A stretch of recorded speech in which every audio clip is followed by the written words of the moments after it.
आचार्य पतंजलि योग दर्शन के महान प्रणेता हैं, जिन्होंने योग को एक व्यवस्थित दर्शन का रूप दिया। उनका योग सूत्र भारतीय दर्शन की अमूल्य निधि है, जो चित्त की वृत्तियों का निरोध करके मोक्ष प्राप्ति का मार्ग दिखाता है। आचार्य पतंजलि का जन्म लगभग 400 ईसा पूर्व से 200 ईसा पूर्व के बीच माना जाता है। कुछ विद्वान उन्हें शेषनाग के अवतार के रूप में देखते हैं। वे काशी में बस गए, जहां उन्होंने पाणिनि के शिष्य के रूप में व्याकरण का अध्ययन किया। पतंजलि ने केवल योग सूत्र ही नहीं लिखा, बल्कि पाणिनि की अष्टाध्यायी पर महाभाष्य नामक टीका भी रची, जो संस्कृत व्याकरण को प्रामाणिक बनाती है। वे एक कुशल चिकित्सक भी थे, जिन्हें कुछ लोग चरक संहिता के रचयिता मानते हैं। पुष्यमित्र शुंग के शासनकाल में वे सक्रिय थे और रसायन विद्या, धातु योग जैसे क्षेत्रों में भी योगदान दिया। योग दर्शन का परिचय। योग दर्शन भारत के 6 आस्तिक दर्शनों न्याय, वैशेषिक, सांख्य, योग, मीमांसा, वेदांत में से एक दर्शन है। पतंजलि ने 195 या 196 योग सूत्रों में इसे संक्षिप्त रूप दिया, जो 4 भागों में विभक्त है: समाधिपाद, साधनपाद, विभूतिपाद और कैवल्यपाद। इसका मूल सूत्र है योगश्चित्त वृत्ति निरोध, अर्थात चित्त की वृत्तियों का निरोध ही योग है। यह दर्शन सांख्य दर्शन के प्रकृति पुरुष पर आधारित है, लेकिन ईश्वर को स्वीकार करता है।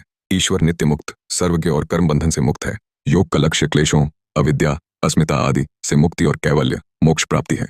पतंजलि ने योग को शारीरिक मुद्राओं तक सीमित नहीं रखा, बल्कि आत्मा परमात्मा के एकत्व का विज्ञान बताया। योग दर्शन का प्रभाव जैन, बौद्ध, हठ योग आदि पर पड़ा। व्यास, वाचस्पति मिश्र जैसे आचार्यों ने इस पर भाष्य लिखे। आज विश्व स्तर पर योग दर्शन इन्हीं सूत्रों पर आधारित है। अष्टांग योग की व्याख्या। पतंजलि ने अष्टांग योग का प्रतिपादन किया, जो 8 अंगों वाला है। यह क्रमबद्ध साधना है, जो बाहरी से आंतरिक की ओर जाती है। पहला अंग यम है, अहिंसा, सत्य, अस्तेय, ब्रह्मचर्य, अपरिग्रह।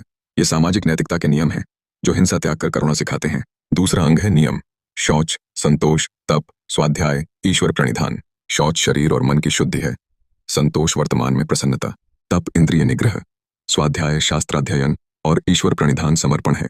तीसरा अंग है आसन, स्थिर और सुखी मुद्रा, जो ध्यान के लिए आवश्यक है। चौथा अंग है प्राणायाम, प्राणवायु या श्वास का नियमन, जैसे नाड़ी शोधन। पांचवा अंग है प्रत्याहार, इंद्रियों को विषयों से हटाना। छठा अंग है धारणा, एक स्थान पर चित्त की एकाग्रता। सातवां अंग है ध्यान, निरंतर प्रवाह वाली धारणा। आठवां अंग है समाधि, चित्त का पूर्ण लय, जहां योगी अपने शुद्ध स्वरूप को पुनः प्राप्त करता है। समाधिपाद योग का आधार। चित्तवृत्तियां 5 हैं: प्रमाण, विपर्यय, विकल्प, निद्रा, स्मृति। इन्हें निरोध करने पर योग होता है। समाधि के 2 प्रकार है, संप्रज्ञात समाधि और असंप्रज्ञात समाधि। पतंजलि कहते हैं कि अभ्यास और वैराग्य से चित्त शुद्ध होता है। ईश्वर प्रणिधान से क्रिया योग की प्राप्ति आसान है।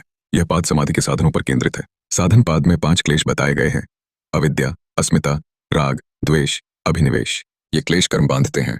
कर्माशयों को क्षय करने के लिए क्रिया योग, तप, स्वाध्याय, ईश्वर प्रणिधान और अष्टांग योग की साधना आवश्यक है।